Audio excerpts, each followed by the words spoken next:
नमस्कार, जय भीम मित्रांनो. मी life coach, trainer, counsellor आणि मेंटॉर कल्याण मुजमुले आपलं स्वागत करतो. आम्ही आंबेडकरवादी या यूट्यूब चॅनलच्या आजच्या 15 ऑगस्ट स्वातंत्र्य दिनानिमित्त आयोजित या प्रशिक्षण शिबिरामध्ये, जिथे आपण CSEPD, ज्याचा फुल फॉर्म आहे C for communication, SE for spoken English आणि PD फॉर पर्सनल डेव्हलपमेंट किंवा पर्सनॅलिटी डेव्हलपमेंट, या विषयामध्ये पुढील 1 तास चर्चा करणार आहोत. माझ्याबद्दल थोडक्यात माहिती मी आपणास सांगतो. 1997 ला जेव्हा मी 10वीत होतो त्यावेळेला मी होम ट्युशन्स सुरू केले.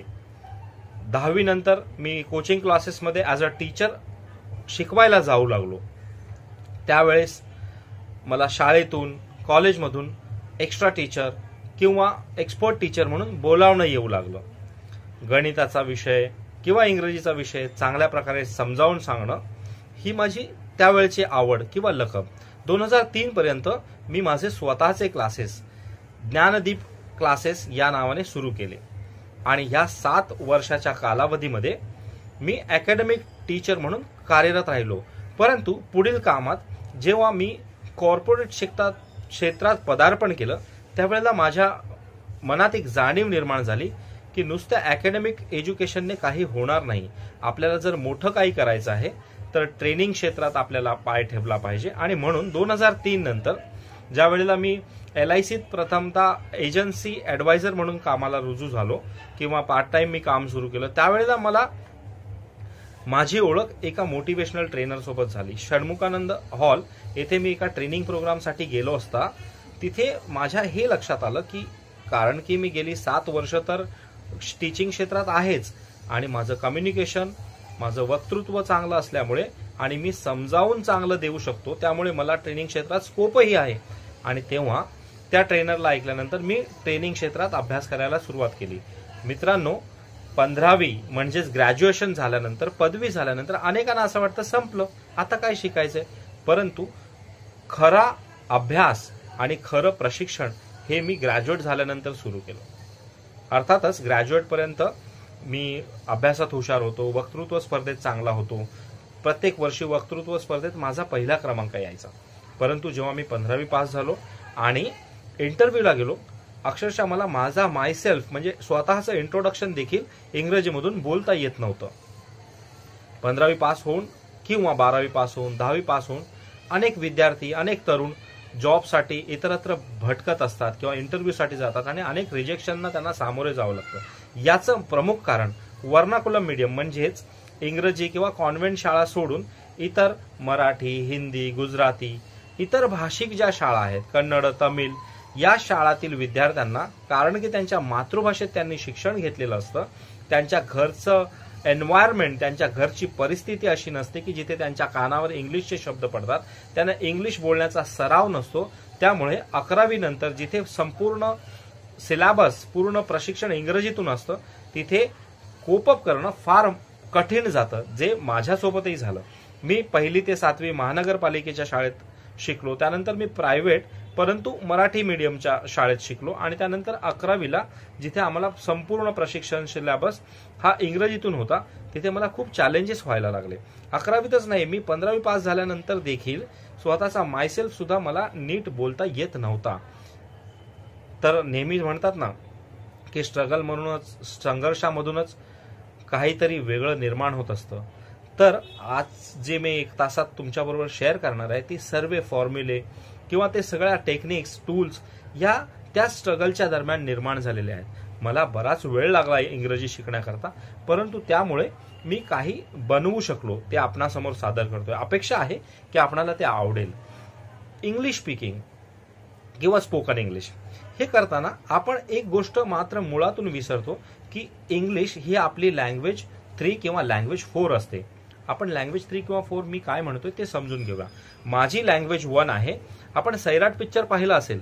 सैराट पिक्चरमध्ये आर्ची आणि परशा जी बोलीभाषा वापरतात ती भाषा सोलापूर, उस्मानाबाद, औरंगाबाद किंवा बीड या मराठवाडा क्षेत्रातील रेग्युलर भाषा आहे किंवा आमची मातृभाषा आहे. तर ती भाषा आणि आता आपण जी बोलतोय ती मराठी भाषा याच्यात थोडासा फरक आहे. ती माझी लँग्वेज 1. माझी लँग्वेज 2 आता आपण जी मराठी भाषा जी मुंबई पुण्यामध्ये किंवा शाळेमध्ये बोलली जाते ती मराठी भाषा, आणि हिंदी ही माझी लँग्वेज 3 आणि इंग्रजी ही माझी लँग्वेज 4. हिंदी आपलं मुंबईला किंवा शहरांमध्ये राहत असताना फिल्म्स पाहून आणि त्या समजून घेऊन आणि इतर भाषिक लोकांशी बोलता बोलता हिंदी आपलं सुधारत असतं. लँग्वेज 3 वर जास्त काम करावं लागत नाही, कारण की तो ॲटमॉस्फिअर, तो एन्व्हायरमेंट किंवा तो माहोल आपल्याला मिळतच असतो. परंतु इंग्रजीचा माहोल आपल्याला बनवावा लागतो. तर तो कसा बनवायचा ते आपण पाहूया. तर आपल्याला हे समजलं, लँग्वेज 1 म्हणजे आपली मातृभाषा, तुम्ही जी बोलत असाल ती. लँग्वेज 2 म्हणजे शुद्ध मराठी, लँग्वेज 3 म्हणजे हिंदी आणि लँग्वेज 4 म्हणजे इंग्रजी. आपण काय करतो, डायरेक्ट इंग्रजीमध्ये शिकायला जातो. आपलं जे कम्युनिकेशन आहे हे समजणं फार गरजेचं आहे. मित्रांनो, आपण डायरेक्ट एसई मध्ये जातो. एसई म्हणजे स्पोकन इंग्लिश शिकायला जातो. परंतु स्पोकन इंग्लिशमध्ये डायरेक्ट न जाता आपल्याला हवंय की आपण सुरुवात कम्युनिकेशन पासून करावी. आता थोडंसं कम्युनिकेशन म्हणजे काय हे समजून घेणं इथं फार गरजेचं आहे. कम्युनिकेशन म्हणजे nothing but only express or sharing of ideas, views. Communication means sharing of ideas, म्हणजे आपण विचारांची, मतांची देवाणघेवाण किंवा आदान प्रदान करणं म्हणजे कम्युनिकेशन. कम्युनिकेशनची सुरुवात कधी झाली असेल बरं? अश्मयुगात पहा, त्यावेळेला मानव हा बोलू शकत नव्हता. मानव प्राणी इतर प्राणी मात्रांपासून वेगळा कसा? तर त्याची बुद्धी. हा दुसरा पॉइंट. पहिला पॉइंट जर कोणता असेल तर तो कम्युनिकेशन, संवाद कला किंवा संभाषण कला. सुरुवातीच्या काळात अश्मयुगातील मानव एकमेकांशी सांकेतिक भाषेतून किंवा इशाऱ्यांमधून, चिन्हांमधून एकमेकांशी संवाद साधायचे किंवा प्राण्यांप्रमाणे एखादाच आवाज करून एकमेकांशी संवाद साधायचे. त्यामुळंच कम्युनिकेशनचे जे पुढील प्रकार आता मी सांगणार आहे, जसं verbal communication, non verbal communication, written communication आणि आताच्या काळात डिजिटल कम्युनिकेशन. तर मित्रांनो, या सर्वांमध्ये सुरुवातीला जे वर्बल आणि नॉन वर्बल होतं त्याचं डिस्ट्रीब्युशन जर आपण पाहाल की त्याचं पर्सेंटेज, तर नॉन वर्बल कम्युनिकेशन, वर्बल म्हणजे काय, जे आपण शब्दांनी किंवा मुखातून बोलतो ते. नॉन वर्बल म्हणजे काय, जे मुखातून न बोलता फक्त आपल्या शारीरिक हालचाली, बॉडी लँग्वेज म्हणजे देहबोलीवरून जे सांगतो त्याला आपण नॉन वर्बल कम्युनिकेशन म्हणतो. तर नॉन वर्बल कम्युनिकेशनचा जो इम्पॅक्ट आहे, अनेक पुस्तकांना जर तुम्ही रेफर केलं तर तुमच्या लक्षात येईल की नॉन वर्बल कम्युनिकेशनसाठी जास्त पर्सेंटेज दिलेले आहेत. 55% नॉन वर्बल कम्युनिकेशन इम्पॅक्ट करतं किंवा इफेक्ट करतं किंवा परिणाम करतं कुठल्याही संवाद कलेत किंवा संभाषणामध्ये. आता मीही तुमच्याशी बोलतो आहे, त्याच्यामध्ये माझे हातवारे, माझे आय कॉन्टॅक्ट, ह्या सगळ्या गोष्टी जास्त प्रभाव करतात. 55% नॉन वर्बल कम्युनिकेशन आणि 38% आपलं व्हॉइस आणि ऍक्सेंट. व्हॉइस आणि ऍक्सेंट म्हणजे नेमकं काय? आपला आवाज. ऍक्सेंट म्हणजे आपली भाषा शैली, बोलण्याची आपली लकब, आपली तरा, आपली पद्धत, त्याला म्हणतात ऍक्सेंट. ह्या गोष्टी मी अजून डिटेलमध्ये सांगेन तुम्हाला, परंतु आता पर्सेंटेज समजून घेऊया. 55% non verbal communication, body language, 38% voice आणि ऍक्सेंट आणि 7% फक्त 7% only words, that means vocabulary, शब्दार्थ म्हणजे वापरण्यात येणारे शब्द हे फक्त 60% परिणाम करतात. 7% ओनली. म्हणजे तुम्ही शब्द कोणतेही वापरा, पण ते कोणत्या पद्धतीने, म्हणजे व्हॉइस आणि ऍक्सेंटचा वापर करून आपण वापरत आहात, आणि त्याच्यासाठी कोणती बॉडी लँग्वेज, कोणतं नॉन वर्बल कम्युनिकेशन तुम्ही इफेक्टिव्हली सांगत आहात, त्या गोष्टी अत्यंत गरजेच्या असतात. आता आपण समजूया वर्बलमध्ये जे आहे व्हॉइस, ऍक्सेंट, वर्ड्स, व्होकॅब्युलरी यांचं कशा प्रकारे हे कन्सिडर केलं जातं. आता तुम्ही शब्दांची पण रचना किंवा शब्दांचं जे सिलेक्शन आहे ते नेमकं असलं पाहिजे. ते शब्दांचा उच्चार जो आहे, pronunciation is very important in that. ते प्रोनाऊन्सिएशन पण आपल्याला चांगल्या प्रकारे करता आलं पाहिजे. व्हॉइस, आपल्या आवाजाचं बेस चांगला असला पाहिजे, आवाजाचा व्हॉल्यूम चांगला असला पाहिजे, आणि आवाजाचे चढ उतार ज्याला आपण इंटोनेशन म्हणतो, इंटोनेशन, तर ते चांगले असले पाहिजेत. कुठे थांबायचं, किती थांबायचं, पॉजेस कुठे घ्यायचे, स्वल्पविरामच्या वेळेला किती थांबायचं, फुल स्टॉपच्या वेळेला किती थांबायचं, वाक्य कुठून सुरू करायचं, कुठं संपवायचं, कुठं प्रश्न विचारल्यानंतर किती वेळ थांबायचं, किती सेकंद पॉज, या सगळ्या गोष्टी, बारीक सारीक गोष्टी लक्षात घेणं हे गरजेचं असतं, जेणेकरून आपली कम्युनिकेशन क्षमता, आपली कम्युनिकेशन स्किल, संवाद कला किंवा संभाषण कला ही अधिक प्रभावीपणे आपण समोरच्यांसमोर ठेवू शकू, आपले विचार मांडू शकू, आणि नुसते विचार मांडू शकू नाही तर आपले विचार समोरच्याला पटवू शकू. तर हे झालं वर्बल कम्युनिकेशनचं. आता आपण पाहूया नॉन व्हर्बल कम्युनिकेशनसाठी कोणत्या गोष्टी महत्वाच्या आहेत. बघा, नॉन व्हर्बल म्हणजे काय? Body language.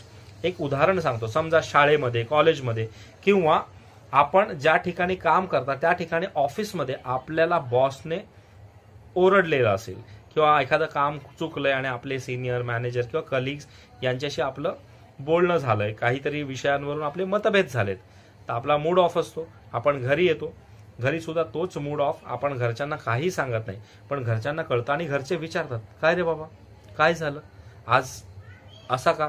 असा का म्हणजे तुम्ही काही सांगितलंच नाही, पण तुमच्या बॉडी लँग्वेजने, तुमच्या शारीरिक हालचालीने, तुमच्या नॉन व्हर्बल कम्युनिकेशनने त्यांना ओरडून ओरडून सांगितलं काहीतरी बिनसलेलं आहे.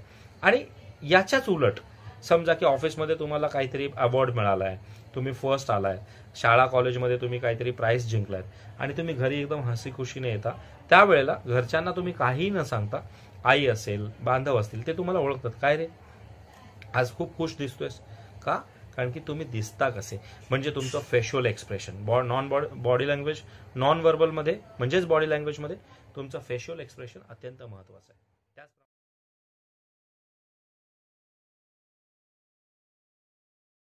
तर मित्रांनो, भ्रम नंबर 3, इल्युजन नंबर 3 हा आहे की इंग्रजी शिकण्यासाठी किंवा इंग्रजी बोलण्यासाठी ग्रामर म्हणजे व्याकरण हे महत्वाचं असतं.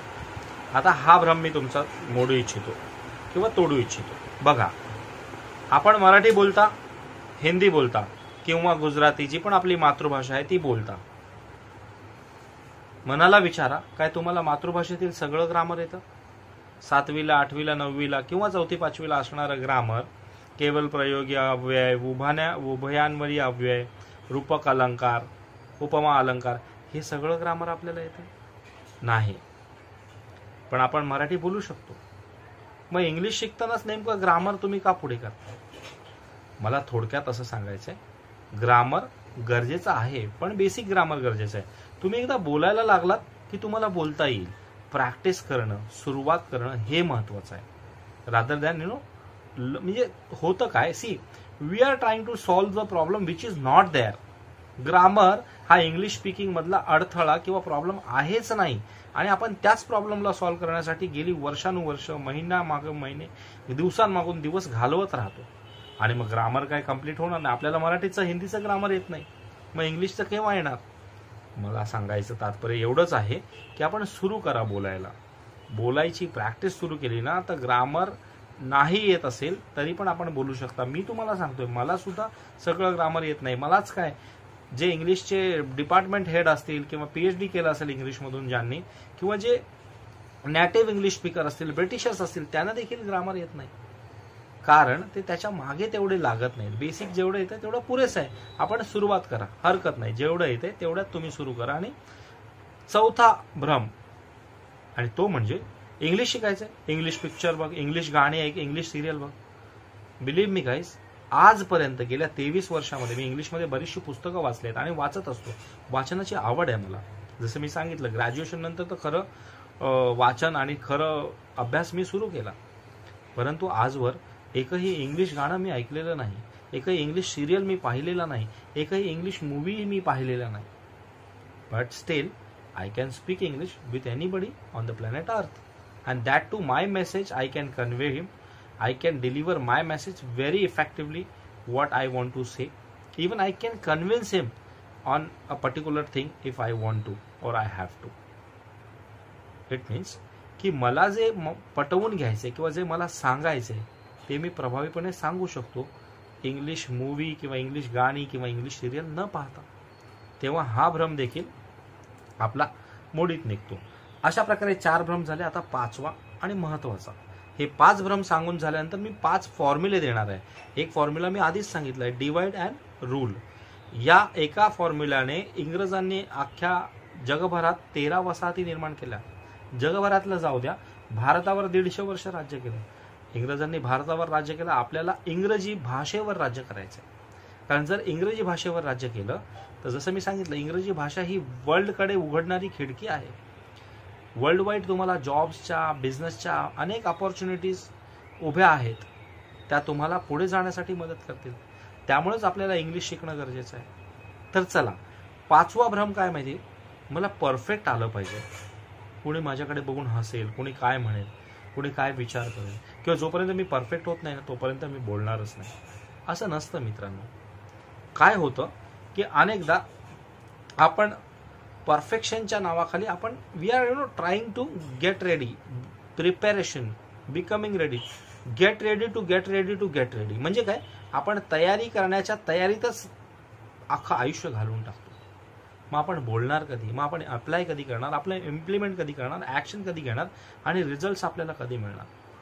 आपण विचार करतो की मी एक वेळ परफेक्ट होईल तेव्हा मी बोलायला सुरुवात करेन, एक वेळ मी परफेक्ट होईल. जे जसे जिथे आहात तिथून सुरू करा. मला अमिताभचा डायलॉग आठवतो, जहा खडे होते वहीं से लाईन सुरू होती. म्हणजे त्याच्या म्हणण्यातून मी असा अर्थ प्रतीत करतो की तुम्ही जिथे आहात ना, जसे आहात ना, स्टार्ट स्पीकिंग इन इंग्लिश. हां, अर्थातच तुम्हाला कोणातरी कोचची, कोणातरी गाईडची, मेंटॉरची गरज नक्कीच लागेल करेक्शन करताना.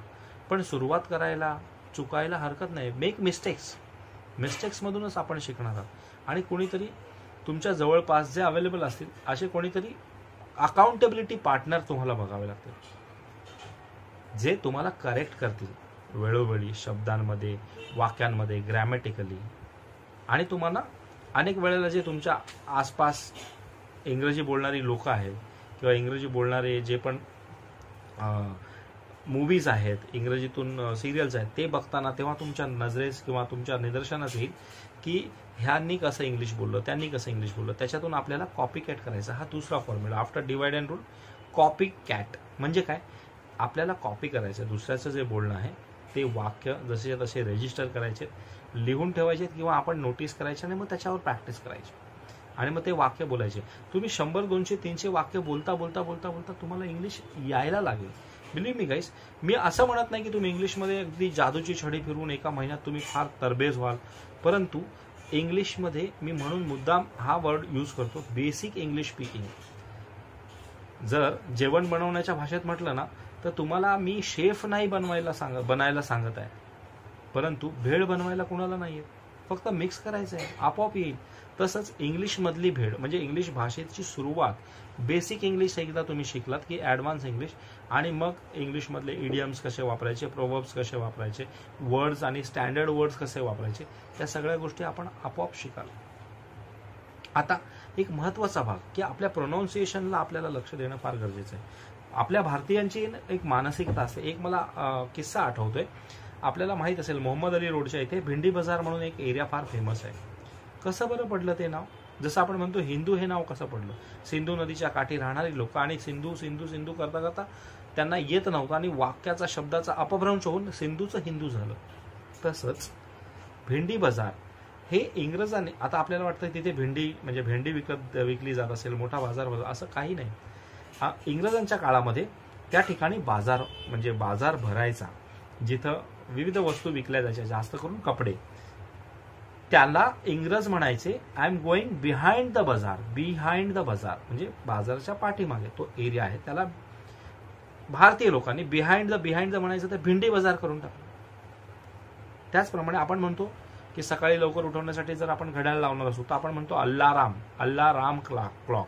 अल्ला आणि मग राम पण आणि क्लॉक, त्याला ऍक्च्युअल आपण अलार्म क्लॉक म्हणायला. तसंच दोन्ही रेषा समांतर असतात ना, आपण पॅन्ट्स वगैरे घालतो, त्याला पॅरेलाल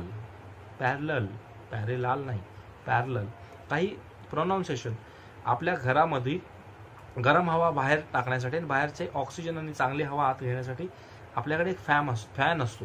त्या फॅनला आपण म्हणतो ॲडजस्ट फॅन किंवा एक्झॉस्ट फॅन. त्याचं खरं नाव आहे एक्झॉस्ट म्हणजे गरम हवा बाहेर एक्झॉस्ट करणारा फॅन. सो आपल्याला एक्झॉस्ट फॅन हे आणि असे अनेक अपभ्रंश आहेत, अनेक गोष्टी अशा आहेत की ज्या आपण चुकीचे प्रोनाऊन्सिएशन करतो. तर आपल्याला तिथे वेळोवेळी सुधारण्याची गरज आहे.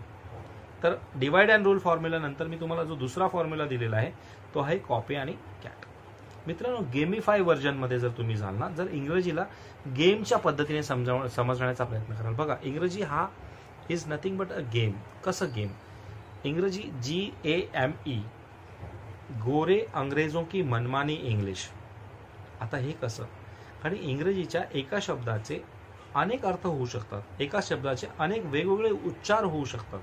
जसं READ रीड आणि त्याचा past tense READ spelling same आहे, पण त्याला वाचताना रेड वाचायचंय. If I am saying I read म्हणजे मी वाचतो, आय रेड म्हणजे मी वाचलं. शब्द सेम, अर्थ वेगळा. तसंच क्लोज म्हणजे जवळ, कम क्लोजर टू मी और come close to me or he is very close to her. तो तिच्याशी फार क्लोज आहे. आता क्लोज आहेचा अर्थ काय की जवळ आहे, आणि मी म्हणतो क्लोज द डोर म्हणजे काय? बंद करा. म्हणजे इथे क्लोजचा अर्थ जवळ पण आहे आणि क्लोजचा अर्थ बंद करायला पण आहे. हे 2 उदाहरणं नाही, असे अनेक उदाहरणं आहेत की जिथे एका शब्दाचे अनेक अर्थ असतात. यासाठी आपल्याला ओपन राहायला हवं. ओपन राहायला हवं म्हणजे इंग्रजीमध्ये आपल्याला एखाद्या शब्दाचा एक अर्थ कळला की त्याच शब्दाला आपल्याला चिकटून बसायला नको. आपल्याला त्याच शब्दाचे वेगवेगळे अर्थ माहीत पडू शकतात किंवा कळू शकतात. एक महत्त्वाचा सराव पण ह्या इंग्लिश स्पीकिंगच्या आधी तुम्हाला करावा लागेल, आणि तो सराव म्हणजे आपणास 1ली, 2री, 3री पर्यंतची जी इंग्लिश मिडियमची लहान लहान मुलांची पुस्तकं आहेत ती वाचावी लागतील. त्याच्यामध्ये तुमचं बेसिक इंग्लिश, 12 खडी आहे, मूळाक्षर आहेत, ABCD आहे, 1 2 3 4 आहे, जानेवारी फेब्रुवारी आहे, बॉडी पार्ट्स आहेत. ह्या ज्या बेसिक गोष्टी आहेत, हेल्पिंग वर्ब्स आहेत, इज MR वगैरे काय असतं, या सगळ्या गोष्टी जाणून घ्यायला लागेल. त्याला 1 तासभर जरी दिलात ना तुम्ही तरी पुरेसा आहे. एक 2-4 दिवस किंवा 8 दिवस तासभर दिला तरी 7-8 तासात तुम्ही हे सगळं जाणून घेऊ शकता आणि ते बोलता येऊ शकतं. तर तो एकदा अभ्यास केला, ग्रामर अगदी बेसिक ग्रामर, आणि ते पण नाही बघितलं आणि तुम्ही डायरेक्ट बोलायला सुरुवात केलं ना, बेसिक पण वर्ड्सचं थोडं नॉलेज असलं पाहिजे आणि कशा प्रकारे बोलायचं ते बघितलं पाहिजे. मी तुम्हाला आता 30 डेज चॅलेंज एक तुम्हाला थ्रो करू इच्छितो आजच्या दिवशी. 30 डेज चॅलेंज म्हणजे कसं? 30 दिवसात तुम्ही प्रभावीपणे इंग्रजी बोलू शकता. त्यासाठी तुम्हाला कसं करायचंय? स्वतःचं एक इंट्रोडक्शन, 20-25 ओळींचं इंट्रोडक्शन तुम्हाला लिहून तयार करायचंय आणि त्याला एकदा वाचून घ्या. त्याला रेकॉर्ड करा, हवं तर व्हिडिओ रेकॉर्ड नाही करता आपण ऑडिओ रेकॉर्ड करू शकता. त्याच्यातले प्रोनाऊन्सिएशन बघा, दुसऱ्यांदा त्याला वाचा, तिसऱ्यांदा वाचा, चौथ्यांदा वाचा, अनेक वेळा तुम्हाला जिथे जेवढा वेळ लागेल तेवढा वेळा वाचा आणि त्याच्यातले प्रोनाऊन्सिएशन्सला ठीक करा. नंतर मग व्हिडिओ करून आपल्या बॉडी लँग्वेजला बघा. बॉडीमध्ये आपल्या कुठे हालचाली पाहिजेत, आय कॉन्टॅक्ट बरोबर आहे का, की मी घाबरतोय की मी घाबरते. अनेक वेळा आपल्याला कळत नाही की आपण घाबरतो, पण समोरच्याला कळत असतं. आपण काहीतरी म्हणजे डोकं खाजवायचा प्रयत्न करतो, नाकाला हात लावतो, तोंडाला हात लावतो, किंवा आपण अशा प्रकारे थुंकी गिळण्याचा प्रयत्न. हे सगळ्या गोष्टी नर्वसनेस दर्शवतात. त्यातून दिसतं की तुम्ही घाबरलेले आहात, तुम्हाला भीती वाटते, किंवा तुम्ही काहीतरी वाजवता आणि हात हलवता, पाय हलवता, कुठेतरी म्हणजे एकदम चंचलपणा तुमच्यामध्ये दिसतो. तर तो चंचलपणा दुसरं तिसरं काही नसून तुमच्यामध्ये असणारा आत्मविश्वासाची कमी हाच लोकांपर्यंत दाखवत असतो. तर मित्रांनो, गेमिफाय व्हर्जनमध्ये पुन्हा आपण गेम हे समजून घेऊया, गोरे अंग्रेजो की मनमानी इंग्लिश. समजा MOVE इंग्लिशमध्ये काय होतं? मूव्ह. मूव्ह म्हणजे MO चा अर्थ इथे झाला मूव्ह, ठीक आहे. TO म्हणजे काय होतं? टू. MO म्हणजे मूव्ह, TO म्हणजे टू, DO म्हणजे काय होतं? डू. तर SO म्हणजे काय झालं पाहिजे? सू. आणि GO म्हणजे काय झालं पाहिजे? गू. पण मित्रांनो, SO म्हणजे सू आणि GO म्हणजे गू होत नाही, ते SO म्हणजे सो होतं आणि GO म्हणजे गो होतं. तर आपण म्हणाल सर हे कसं काय? त्याच्यामुळेच मी म्हणतो गोरे अंग्रेजो की मनमानी इंग्लिश. आपल्याला हे समजलं पाहिजे की इंग्लिशमध्ये ना वेगवेगळ्या शब्दाचे सेम अर्थ किंवा सेम शब्दाचे वेगळे अर्थ, सेम शब्दाचे सेम स्पेलिंगचे वेगळे प्रोनाऊन्सिएशन्स होऊ शकतात. अनेक वेळेला आता नॉलेजचं स्पेलिंग आहे त्याच्यामध्ये के सायलेंट आहे, के असतो. सायकोलॉजीच्या स्पेलिंगमध्ये पी आहे, पी असतो. त्याच्या मागे रूल्स रेग्युलेशन्स आहेत, भाषेचे काही पर्टिक्युलर भाषेचे रूल्स आहेत, नियम आहेत. परंतु आपण तेवढा डीप जाऊन स्टडी नाही करणार, आपण बेसिक इंग्लिश स्पीकिंग शिकणार आहोत. तर आपल्याला हे ओपन अप ठेवायचे की हा इंग्रजीमध्ये ना, इंग्रजी ही गोरे अंग्रेजो की मनमानी इंग्लिश आहे. मग या गोष्टी लक्षात राहिल्या की आपल्याला लक्षात येते की हा याचं काही होऊ शकतं, कधी कुठल्याही शब्दाचा कुठलाही अर्थ राहू शकतो. आपल्याला इंग्लिश फक्त वाटते म्हणून ती कठीण आहे किंवा म्हणून ती बोलता येत नाही. एकदा जे मी तुम्हाला सांगितलंय, तुमचे 5 भ्रम मी तोडलेले आहेत की इंग्लिश ही जगातील सर्वात सोपी भाषा आहे. या माइंडसेटने आपण जेव्हा तिच्याकडे बघतो ना, तेव्हा आपल्याला कळेल की खरोखरच इंग्रजी ही खरंच सोपी भाषा आहे. I would say English is the simpler than the word simple is. Simple या वर्डपेक्षाही इंग्रजी सिंपल आहे, फक्त तुम्हाला त्याची सुरुवात केली गेली पाहिजे, तुम्हाला बोलता आलं पाहिजे. तर मित्रांनो, कम्युनिकेशन आणि इंग्लिश स्पीकिंगमध्ये आपण बऱ्यापैकी बोललो आहोत. याच्यामध्ये करेक्टिव्ह मेजर्स किंवा अकाउंटेबिलिटी पार्टनर म्हणून आपण कोणत्याही ट्रेनरचा, मेंटॉरचा किंवा गाईड आणि इंग्लिश स्पीकिंगचे जे कोच असतात त्यांचा लाभ किंवा फायदा घेऊ शकता, किंवा आपण त्यासाठी मला मेल करू शकता. आम्ही आंबेडकरवादीच्या चॅनलवर मी माझा मेल ID देत आहे, ramanamacharitable.trust@gmail.com. जर आपण मला एखाद्या या विषयात काही प्रश्न असतील किंवा शंका असतील, कुशंका असतील, आपण मला मेल करा, मी आपणास त्याचं उत्तर देईन. आता जो तिसरा पार्ट आहे आजच्या विषयातला, आजच्या दिवसातला तिसरा पार्ट, कम्युनिकेशन झालं, स्पोकन इंग्लिश झालं, त्याच्यानंतर तिसरा पार्ट. अर्थात मी हे सांगतोय की असं नाही की 7 दिवसात, 8 दिवसात किंवा 30 दिवसात तुमचं इंग्लिश प्रभावीपणे तुम्ही बोलायला लागाल. तुम्ही जेवढी प्रॅक्टिस कराल तेवढं तुम्हाला फायदा होईल. 5 भ्रम तोडलेले आहेत आपण, 5 फॉर्म्युले तुम्हाला दिलेले आहेत इंग्लिश मध्ये. 5 फॉर्म्युलापैकी पहिला फॉर्म्युला डिवाइड अँड रूल, दुसरा फॉर्म्युला कॉपी अँड कॅट, तिसरा फॉर्म्युला गेमिफाय व्हर्जन, गोरे अंग्रेजों की मनमानी इंग्लिश, म्हणजे तुम्हाला ओपन अप राहायचं आहे. अंडरस्टँड. त्यानंतर चौथा फॉर्म्युला मी आपल्याला सांगतो, learn, apply and do, also teach. तुम्ही जे इंग्लिश शिकताय ते तुम्ही स्वतः लर्न करा आणि लहान मुलांना शिकवा, किंवा जे इच्छुक आहेत इंग्लिश शिकणारे त्यांना शिकवा, त्यांना शिकवण्याचा प्रयत्न करा. शिकवता शिकवता तुम्ही खूप जास्त करायला लागता. 30 डेज चॅलेंजमध्ये मी एक महत्त्वाचे एक्सरसाइजेस आपल्याला सांगणार आहे. रोज 30 मिनिटं, कमीत कमी 30 मिनिटं इंग्लिशमध्ये काहीतरी ऐकत चला. मग इंग्लिशचे स्पीचेस असतील, टेडेक्स टॉक असेल, इंग्लिश न्यूज चॅनल असेल, काहीतरी ऐकत चला, म्हणजे इंग्लिश शब्द कानावर पडू द्या. आणि ऐकतच असताना तुम्ही इंग्लिश बोलतही जा. 30 मिनिट्स रोज ऐकायचं तुम्हाला, आणि कमीत कमी 10-15 मिनिट इंग्लिश बोलायचं देखील आहे, आणि 10-15 मिनिट कमीत कमी इंग्लिश वाचायचं आहे. त्याच्यातले जे शब्द तुम्हाला आवडत असतील, गुगल डिक्शनरी, कॅमली, बरेचसे ॲप्लिकेशन्स आहेत गुगलवर, ऑनलाईन फ्री ॲप्लिकेशन्स आहेत. त्या ॲप्लिकेशनच्या सहाय्याने देखील आपण इंग्रजी समजू किंवा शिकू किंवा बोलू शकतो. तर त्यांचा वापर करा. आजच्या काळात जेवढं सोपं इंग्लिश शिकणं आहे तेवढं याच्या आधी कधीच नव्हतं मित्रांनो. एका क्लिकवर आपल्या हातात आहे सर्व, एका क्लिकवर बरंचसं काही आपण शिकू शकता. आज मला देखील, आपण कुठे बसलेले असाल तिथून आपण मला डिजिटलच्या माध्यमातून, मोबाईलवर, लॅपटॉपवर आपण पाहत असाल. आपण सर्वांना मी खूप खूप शुभेच्छा देतो. कम्युनिकेशन तर सुधरेलच, इंग्लिश स्पीकिंग देखील सुधरेल. आणि आता आपण पर्सनॅलिटी डेव्हलपमेंटबद्दल थोडंसं बोलूया. कम्युनिकेशन सुधारायचं आहे, इंग्लिश स्पीकिंग सुधारायचं आहे. कशासाठी? कारण की मला नवीन पर्सनॅलिटी बनायची. मी जो आहे त्या पर्सनॅलिटीमध्ये मी खुश आहे, पण मला अजून खुश व्हायचं आहे, मला अजून सुखी समाधानी व्हायचं आहे.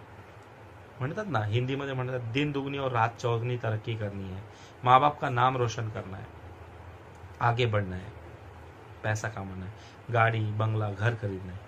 त्याच्यासाठी मित्रांनो, कम्युनिकेशन आणि इंग्लिश स्पीकिंग या गोष्टी आवश्यक आहेतच. आपलं व्यक्तिमत्व याचा विकास झाला पाहिजे, आपला पर्सनल ग्रोथ झाला पाहिजे, किंवा पर्सनॅलिटी डेव्हलप झाली पाहिजे. त्यासाठी मी आपल्याला एक टूल देऊ इच्छितो. आपण गुगलवर गेलात तर आपल्याला टाईप करायचं आहे online personality test. Online personality test ही एक टेस्ट येते, त्याच्यामध्ये काही प्रश्न असतात. त्याच्यामध्ये do you agree, do you disagree, do you strongly disagree, do you strongly agree, अशा आशयाचे खाली ऑप्शन्स असतात. त्या ऑप्शनला आपण टिकमार्क करायचं आणि ते सबमिट करून टाकायचं. त्यानंतर 16 वेगवेगळ्या प्रकारच्या पर्सनॅलिटीज तिथे तुम्हाला दाखवल्या जातात. जेव्हा त्या 16 वेगवेगळ्या प्रकारच्या पर्सनॅलिटीज आहेत, तर तुमची पर्सनॅलिटी कोणत्या ह्याच्यामध्ये इट इज फॉलिंग अंडर, म्हणजे कोणत्या कॅटेगरीमध्ये येते ते बघायचं आहे. आणि त्या अनुषंगाने तुम्हाला ते पटतंय का बघा, की तुम्हाला जसं सांगितलं गेलं. जर तुम्ही योग्य उत्तरं सांगितलीत की गुगल त्याचा आन्सरही योग्य पद्धतीने देतो. मग तुम्हाला कळेल की माझी पर्सनॅलिटी अशी अशी आहे.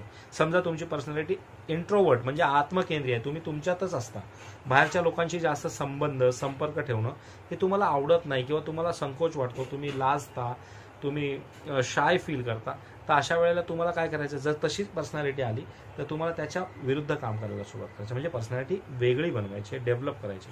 एक लक्षात ठेवा मित्रांनो, आजपर्यंत तुम्ही जे करत आलात तेच तुम्ही इथून पुढेही कराल ना, तर तेच रिझल्ट मिळतील जे तुम्हाला आजपर्यंत मिळत राहिले आहेत. जर नवीन रिझल्ट पाहिजे तुम्हाला, जर नवीन तुम्ही बनायचं तर तुम्हाला नवीन बी पण टाकावं लागेल, नवीन सीड्स पण टाकावं लागतील.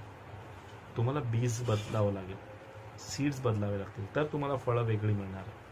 म्हणजे आजपर्यंत जे तुम्ही नाही करत आहात पर्सनॅलिटी डेव्हलपमेंटसाठी खूप महत्त्वाचं आहे. काय करायचं आहे? सिम्पल. आजपर्यंत तुम्ही उशिरा उठताय, लवकर उठायला सुरुवात करा. कारण की तुम्ही उशिरा उठताय, तुम्ही उशिरा झोपताय, लवकर झोपायला सुरुवात करा.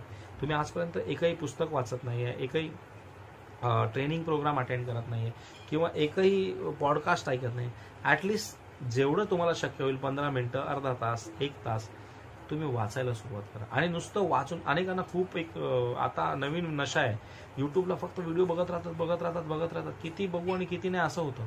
पण त्यांना ते बघितलेलं वापरण्याची, अप्लाय करण्याची क्षमता किंवा अप्लाय करण्याची बुद्धी किंवा अप्लाय करण्याची उमेद त्यांची कमी झालेली असते. नुसते बघत राहतात. बघून नुसतं होणार नाही. बघून तुम्हाला ते अप्लाय करावं लागेल. आणि बघून जेव्हा तुम्ही अप्लाय करता तेव्हाच तुमची पर्सनॅलिटी बदलणार आहे. तर हे लक्षात घेऊन तुम्ही भले थोडं बघा, पण ते थोडं बघितलेलं त्यातलं थोडंफार अप्लाय करा आणि अप्लाय करून त्याचे रिझल्ट्स बघा की कसे येतात. आणि तुम्हाला ओव्हरनाईट काही येणार नाही. ओव्हरनाईट तुमची पर्सनॅलिटी चेंज होणार नाही. ओव्हरनाईट तुमचं, आणि अनेकांना कसं असतं ना की आता समजा जिमला जातात, त्यांना 6 पॅक ॲप बनवायचे, तर त्यांचं म्हणणं कसं असतं ना, आधी ना मला 6 पॅक ॲप दे, मग मी जिम करेन. आता आपल्याला हसायला येईल, पण अनेक बाबतीत आपण असंच करतो. मला आधी इंग्लिश आलं ना तर मी बोलेन. अरे कसं येईल? आधी तू सुरुवात कर बोलायला. 1 महिना, 2 महिना, 4 महिने, 6 महिने. हळूहळू तू बोलत जाशील, सुधारत जाशील, चुका करशील, सुधारत जाशील, चुका करशील, सुधारत जाशील. त्यानंतर ते येणार आहे. समजलं? पर्सनॅलिटीच्या बाबतीत सांगायचं झालं तर वर्ल्डमध्ये प्रामुख्याने 4 प्रकारची लोक असतात. बघा, आज स्वातंत्र्यता दिवस आहे. त्या 4 प्रकारच्या लोकांमध्ये टाइमपासर्स असतात, जे टाइमपास करतात ते. गुरुजी बाबाजी म्हणजे थोडंसं ज्ञान असतं, त्याचा फार मोठा गवगवाट करणारे काही असतात, ज्याला ज्ञानी म्हणतो आपण. गुरुजी म्हणजे सो कॉल्ड ज्ञानी, जे शो ऑफ करतात की माझ्याकडे खूप ज्ञान आहे, मला हे पण माहिती आहे, ते पण माहिती आहे. गुगल बाबाही म्हणता येईल त्यांना, जिथे जागते गुगल बाबा. परंतु तिसरा जो प्रकार आहे तो आहे प्रिझनर्स. प्रिझनर्स म्हणजे काय?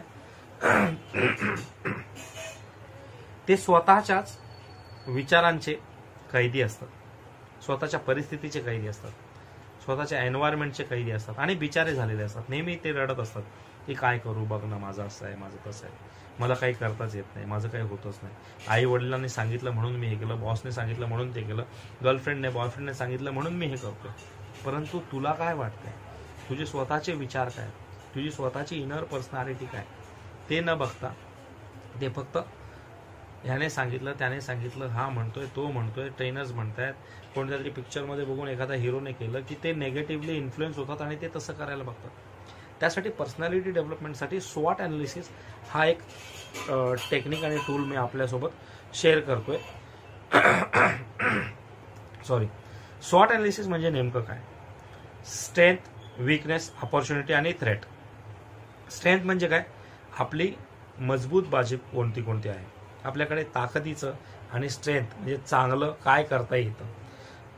विकनेस म्हणजे मला काय करता येत नाही, जसं इंग्लिश येत नसेल, कम्प्युटर येत नसेल किंवा आणि काही गोष्टी आहेत ज्या तुम्हाला येत नसतील. पब्लिक स्पीकिंगचं फिअर असेल. पब्लिक स्पीकिंगवरून एक गोष्ट मला आठवते की स्पीकिंगचे पण वेगवेगळे प्रकार असतात. 1 to 1 मध्ये काही लोक फार चांगले असतात, काही लोक 1 to 1 मध्ये चांगले असतात, पण तू 10 लोकांसोबत ग्रुपमध्ये बोलायचं असेल, ग्रुप डिस्कशन त्यांचं चांगलं असतं. 1 to एखादा क्लास असेल 30, 40, 50 मुलांचा, तिथे त्यांना जर स्टेजवर बोलायला सांगितलं त्यांच्या हातपाय थरथर कापायला लागतात. आणि पब्लिक स्पीकिंग म्हणजे समजा 100, 200, 500, 1000 म्हणजे 1 to क्लास आणि नंतर 1 to मास, त्याच्यामध्ये तर त्यांना बोलायलाच नाही होत. म्हणजे पब्लिक स्पीकिंगचा आणि स्टेज फिअर तर पूर्ण जगामध्ये 95% लोकांना स्टेज फिअर तर असतंच असतं. आणि स्टेज फिअर घालवण्यासाठी तुम्हाला ती प्रॅक्टिस करायची, जाऊन बोलायचे, 10 लोकांमध्ये बोला, 100 लोकांमध्ये बोला. प्रॅक्टिस केल्याने ती भीती मरणार आहे. घरी बसून किंवा न बोलता ती भीती कधीच मरणार नाही. आणि प्रत्येकाला सुरुवातीला नेहमी प्रत्येकाला कधी ना कधी ती भीती होती, पण त्याने ती ओव्हरकम केली. तसं तुम्हीही ओव्हरकम करू शकता. तर मी टाइमपासच सांगितलं, गुरुजी बाबाजी आणि ज्ञानी सांगितलं, जे शो ऑफ असतात, शो ऑफ करणारे असतात. आणि तिसरं मी सांगत होतो जे प्रिझनर असतात, स्वतःच्याच मनाचे कैदी. तर पब्लिक स्पीकिंग हा 4था भाग आहे आणि स्पीकिंगच्या मध्ये 3रा भाग जो आहे 4था भाग आहे. आणि स्पीकिंगच्या मध्ये स्वतःशी स्वगत संभाषण करणं हे फार गरजेचं आहे. एक स्वगत संभाषणाचं एक वाक्य मी तुम्हाला सांगतो. रोज सकाळी उठलात की हे वाक्य तुम्ही 3 वेळा बोला. Day by day, in every way, I am getting better and better. Yes friends, day by day, in every way, I am getting better and better. Day by day in every way I am getting better and better. मराठीमध्ये त्याचा अर्थ असा होतो की दिवसेंदिवस मी अधिकाधिक प्रगती करीत आहे. दिवसेंदिवस मी अधिकाधिक प्रगती करीत आहे. दिवसेंदिवस मी अधिकाधिक प्रगती करीत आहे. असं बोलल्याने काय होतं, जसं आपण एखाद्या रोगातून प्रादुर्भाव होऊ नये म्हणून अँटीबायोटिक घेतो, हे आपलं मानसिक अँटीबायोटिक आहे. जर आपण दिवसभरात सुरुवातीला सकाळी 3 वेळा जर बोललो असू आणि भावनेसह, तर आपल्याला दुसऱ्या नेगेटिव्ह विचारांचा प्रभाव आपल्यावर कमी राहील आणि आपण पॉझिटिव्ह राहू. तर हा सराव आपल्याला करता येऊ शकतो. तर त्या चौथ्या प्रकारामध्ये प्रिझनर म्हणजे कैदी. आपल्या विचाराच्या कैदेतून आपल्याला सुटका मिळायला, नेगेटिव्ह विचारातून, नको असलेल्या अनवॉन्टेड विचारातून जर सुटका हवी असेल तर आपल्याला नवीन आपण बनायला लागेल. नवीन पर्सनॅलिटी. तुम्हालाही माहीत नाही, आजवर तुम्ही कधी केलंच नाही आणि लोकांनाही माहीत नाही, ते देखील तुम्हाला करावं लागेल मित्रांनो. अनेक लोक तुम्ही जेव्हा पर्सनल ग्रोथसाठी किंवा पर्सनॅलिटी डेव्हलपमेंटसाठी आजचं सेशन ऐकून वाचून मोटिवेट होऊन जर तुम्हाला वाटलं की काहीतरी करायला हवं आणि आपण सुरुवात केली, तर घरातली लोक देखील बोलतील हां असं काही होत नाही, राहू दे. आणि आज जी लोक तुम्हाला नावं ठेवतात ना, मे बी तुमचे अंकल आंटी असतील किंवा जवळचे कोणी असतील, ते बोलतील हां, सुरुवातीला तुमच्या तोंडावर मे बी बोलतील कर कर, छान आहे, खूप छान आहे, खूप छान आहे. पण तुम्ही गेलात तर तुमच्या पाठीमागे म्हणतील काय नाही रे, काय खरं नाही ह्याचं, काय खरं नाही हिचं, काय नाही होणार. पण तुम्ही 6 महिने 3 महिने मेहनत करत गेलात, प्रॅक्टिस केली आणि त्याच्यानंतर तुमचं कम्युनिकेशन चेंज झालं, पर्सनल ग्रोथ झाली, तुमची इंग्लिश चेंज झाली, तर तेच जे आज तुम्हाला नावे ठेवत आहे ना, तेच काय बोलतील माहिती. मी बोललेलो ना एक दिवस ही मुलगी काहीतरी करेल, मी बोललेलो ना एक दिवस की हा काहीतरी करून लागला. ती वेळ जर आणायची असेल ना मित्रांनो, तर थोडंसं हार्डवर्क आणि मेहनत तर करावीच लागेल. आणि ती हार्डवर्क आणि मेहनत कशावर करायची, पर्सनल ग्रोथवर करायची. तुम्ही माझ्या प्रत्येकाच्या लाईफमध्ये थोडंफार आपण प्रिझनर असतो, थोडेफार आपण गुरुजी बाबाजी असतो, थोडेफार आपण टाइमपासच असतो. पण त्या सगळ्या गोष्टी कमी करून हा जो चौथा पार्ट आहे, लर्नर आणि इम्प्लिमेंटर, ऍक्शन टेकर आणि सक्सेसफुल बनण्याचा जो मार्ग आहे, त्या मार्गावर चालणारा असा कोणीतरी किंवा अशी कोणीतरी असं आपल्याला बनावं लागेल. तर आणि तरच नुसतं कम्युनिकेशन आणि इंग्लिश स्पीकिंग आणि पर्सनॅलिटी डेव्हलपमेंट नाही, तर तुमच्या जीवनातले अनेक गोल, लक्ष तुम्ही पूर्ण करू शकाल आणि एक चांगलं समृद्ध जीवन तुम्ही जगू शकाल. आजच्या या 15 ऑगस्टच्या निमित्तानं, 74व्या स्वातंत्र्य दिनाच्या निमित्तानं मी आपणा सर्वांना खूप खूप शुभेच्छा देतो मित्रांनो. मी कल्याण मुजमुले, माझं रामानामा चॅरिटेबल ट्रस्ट, आमचं आंबेडकरवादी हे यूट्यूब चॅनल आणि संघटन आपल्या सोबत आहोत. जेव्हा केव्हा आपल्याला गरज पडेल आपण आम्हाला संपर्क साधा. आम्ही आपल्याला आपल्या उद्दिष्टांपर्यंत, गोल्सपर्यंत पोहोचवण्यासाठी आपलं कम्युनिकेशन, आपलं इंग्लिश स्पीकिंग, आपलं पर्सनल ग्रोथ डेव्हलप करण्यासाठी नक्कीच मदत करू. धन्यवाद मित्रांनो. जय भीम.